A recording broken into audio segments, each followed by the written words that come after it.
East of Westeros lies the smoking sea, where no ship dares sail. There are those who swear it to be demon-haunted, and who's to say they're wrong? For it was there, thousands of years ago, that a cataclysmic event occurred, destroying one of the great civilizations in history.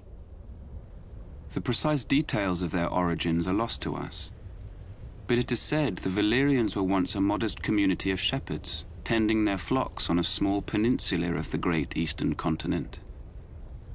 One fateful day, in a volcanic area known as the 14 Fires, they made a shattering discovery. Dragons. They were monstrous, scaled creatures with massive wings, sharp claws, and fiery breath. They were also said to have a deep-rooted connection to magic. In time, the Valyrians were able to tame the beasts. Harnessing their immense power, they established a city of wonder, unlike any before or since. They became skilled at sorcery and metallurgy, creating uncommon weapons of spell-forged steel. Wielding these weapons astride their dragons, the Valyrians conquered the surrounding lands and slowly expanded west. At the time, the Giscari Empire dominated much of the great eastern continent and tried to stop Valyria's expansion. The Giscari legions attacked the Valyrians 5 times, but could never defeat them.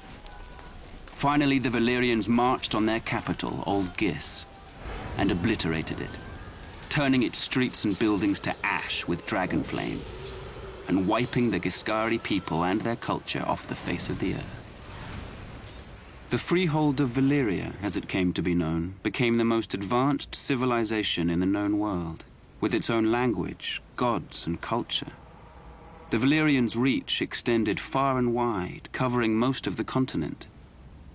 Great cities were built and roadways paved, all of which led back to Valyria. The freehold would prosper for nearly 5,000 years. But it was not to last. An event that became known only as the Doom laid waste to the Valyrians, their capital city, and its surrounding lands. The peninsula itself was shattered, becoming what is now the Smoking Sea. Every dragon was thought to be lost, as were the Valyrian spells, knowledge, and recorded history. Thus, the mighty empire collapsed. What caused this cataclysm? No one knows for certain. Some say it was a volcanic eruption. Others say the Valyrians' own sorcery got the better of them. In any event, the Doom's devastation of the Valyrian people was total, with the exception of a small rocky island in the narrow sea, Dragonstone. For it was there that the Targaryens, the last of old Valyria, dwelled. They would lie in wait for another 100 years before unleashing the fury of the dragon on another continent, Westeros.